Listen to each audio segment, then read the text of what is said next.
Mec, j'ai toujours pensé que la fierté était une qualité. Ça dépend du contexte dans lequel tu le mets. Où tu la mets, du moins, c'est la fierté. Il faut savoir quand être fier. Je prends un exemple. Aujourd'hui, je regarde par exemple ceux qui vendent. Moi, je suis impressionné. Impressionné dans le sens où je suis fier de voir ça. Qu'un jeune homme ou quelqu'un qui soit du même âge que moi, ou pas un garçon, tu le vois en train de pousser son pouce-pouce, il vend des fruits. Il se démerde. Aujourd'hui, tu demandes à quelqu'un d'aller faire ses ventes. Non, non, non, non. Lui, il a un diplôme. Mais le gars là, qu'est-ce qui prouve que s'il avait ce diplôme, il n'allait pas le faire? Qu'est-ce qui prouve qu'il allait aller à l'école? Il peut faire ça parce qu'il sait que ça, c'est son truc à lui. Il va, il se lève le matin, il va sélectionner ses fruits. Il vient, il vend et il gagne quelque chose. C'est un travail parmi tant d'autres. Ou la personne te dit non, non, non, moi, je ne peux pas faire la planche. Alors qu'on sait que à l'extérieur, tu as fait la planche. Pourquoi tu ne peux pas faire ça ici? Mais la différence, c'est que justement, c'est pas une excuse. Ouais. La différence, c'est qu'à l'extérieur, personne ne te connaît. Ah, personne ne te connaît. Donc, si tu fais la planche, on s'en fout. Oui, mais bon. Ici, tu es le cousin d'un tel, tu es le frère d'un tel, tu es le copain d'un tel. Justement, il faut. Tu es le fils d'un tel. C'est des tabous, en fait, que je trouve vraiment con. Excusez-moi, il faut les briser ces tabous-là. Il faut faire tomber ces masques-là. Parce que ceux qui font ça, on ne vaut pas mieux qu'eux. Non, mais c'est sûr. De toute façon, il faut commencer quelque part. Et de toute façon, c'est une expérience. Le boulot n'a pas de prix, n'a pas d'âge, n'a pas d'odeur. Voilà, c'est ça. L'argent n'a pas d'odeur. C'est quand tu n'as pas que ça sent, on dit, n'est-ce pas? N'est-ce pas? Mais attention, restons toujours dans la légalité. Voilà. Bien sûr. Quand je dis que quelqu'un qui se lève, qui vend des galettes ou qui vend la nourriture, et les gens vont, ils mangent. Et surtout, quand tu vois, ils sont propres. Pourquoi tu dis non que non? Et puis tu négliges ce monsieur alors qu'il te nourrit. Tu vois, quand tu as faim, tu vas là-bas acheter. On ne connaît pas de personnes ici là, qui ont fait la une, voilà, tu vois, qui ont fait feu, qui ont fait fureur. Les gens descendaient des boîtes, ils portaient acheter là-bas du pain omelette. Ouais, bien sûr. Ouais, aujourd'hui, ils disent non, ils vont pas aller. Pourtant, ils ont été là-bas. Moi, jusqu'aujourd'hui, je vais manger mon pain omelette, j'ai aucun problème avec ça.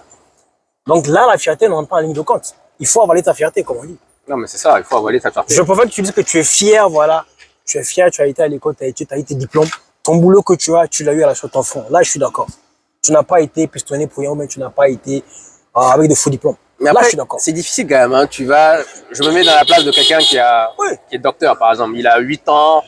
Est-ce qu'il peut aujourd'hui, en tant que 8 ans d'expérience, aller dire qu'il va aller être éboueur ou je sais pas quoi? Bon, tu sais, comme je dis, c'est le contexte. Ça ne veut pas dire que tu vas être au bois. Aujourd'hui, il y a d'autres ils ont bac plus 5. Ils disent non, non, non, moi, je ne peux pas aller travailler. Ou bien faire un stage. À un moment donné, tu dois tes manger. Ou bien faire un stage, non, hein. Exemple, par exemple. Ou bien faire un stage, lui, il veut directement avoir un boulot. Ça, tu dois faire tes preuves. Même si tu as bac plus 1000. Il y a beaucoup qui ils ont passé des années à faire des stages. Mais c'est peut-être quoi 5, 6, 7, 8 ans après, ils ont eu un boulot. Si ces gens-là étaient fiers, ils n'allaient pas continuer. On dit la persévérance, ça paye. Bien sûr, là, on parle du cas où la personne a des opportunités de stage, par exemple, mais il se dit que moi, il me faut un boulot direct. Trop beau pour ça, par exemple. C'est dans le sens là dans lequel on parle. Ça, c'est côté travail. Maintenant, si on bascule sur le côté relationnel.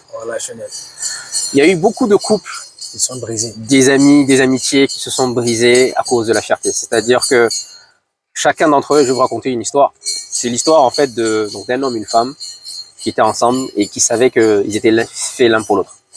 Ils étaient tout le temps ensemble, tout le temps, et à un moment donné, ils se sont disputés et malheureusement, la fierté a pris le dessus sur les deux.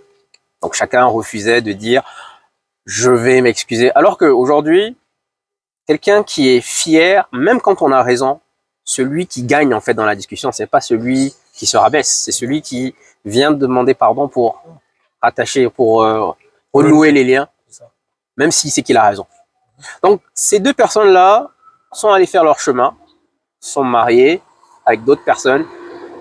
Après 20 ans, ils se sont vus et ils savent quelque part que il y a toujours ce truc et que si leur fierté, je fais ça court, hein, mais si leur fierté n'avait pas pris le dessus sur leur peut-être qu'ils auraient continué ensemble. Et il y a même des amitiés. Il y a des amitiés aujourd'hui. Vous avez raison, il a raison. Les gars, à partir du moment où vous avez décidé de vous mettre ensemble, que ce soit amitié, couple, on s'en fout de qui a raison. On fait des concessions. On fait des concessions. Voilà, oui. Merci pour le mot. Mettez de l'eau dans votre vin, comme on dit, un peu d'eau dans votre vin. C'est ça. C'est difficile, hein, mais. Ah, c'est très difficile. On dit la personne la plus sage, c'est pas celle qui reste dans son coin, c'est plutôt celle qui fait le premier pas. Ouais, même si ça fait mal. Même ça fait mal. Même quand elle a raison, c'est elle qui demande pardon. Je parle en connaisseur de cause. Bon, nous parlons comme ça. Honnêtement, c'est très difficile. Tu sais, on est humain. Dans ta tête, tu as raison. et tu te dis, c'est hors de question que je vienne me... En fait, c'est une sorte de, comme si c'était une odeur. Non, non, si tu parles, voilà, si tu parles, non, c'est comme si non, tu es faible. Non, tu n'es pas faible. Au contraire, tu es fort. La personne qui demande pardon, même quand elle a raison, celle-là est la plus forte. Ouais, et en plus, tu vois, en fait, quelque part, tu déshabilles la personne, ton prochain ou même ton ami. Parce que si tu es quelqu'un de sensé, après, celle qui n'a pas fait le premier par cette personne-là, c'est vrai, ça va, vous avez au contact, mais après toi, quelque part, dans le coin, tu te dis, mais putain, j'aurais dû aussi demander pardon. C'est ça. Donc, il faut savoir avaler sa fierté. Après, je dis pas, il y a des personnes aussi, elles savent qu'elles ont tort. Ouais. Elles attendent que vous arrivez. Bon, ouais, vous arrivez une fois, deux fois, trois fois, à un moment donné. Bon, je parle. Ça, c'est que jouer au con. Bon. Te prendre pour un con. Te prendre pour un con. C'est ça. Mais en tout cas, les gars, la fierté, ça n'a pas de sens, ça n'a pas de place. En fait, chaque chose a un paroxysme. Voilà. À ne pas atteindre l'orgueilleux. C'est ça, en fait, la fierté. Il y a des moments où il faut être fier, il y a des moments où il faut avoir sa fierté. C'est ça, c'est tout. Donc, les gars, on espère que cette vidéo vous aura plu.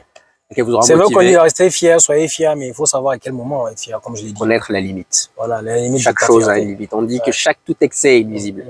Et c'est valable pour la fierté également. La fierté des uns commence là où celle des autres s'arrête. Voilà, merci. Ah, ça, c'est elle est pas mal. D'accord, magnifique. En tout cas, les gars, vous avez compris. On vous souhaite donc une bonne journée et puis prenez soin de vous. C'est ça. Ciao, ciao.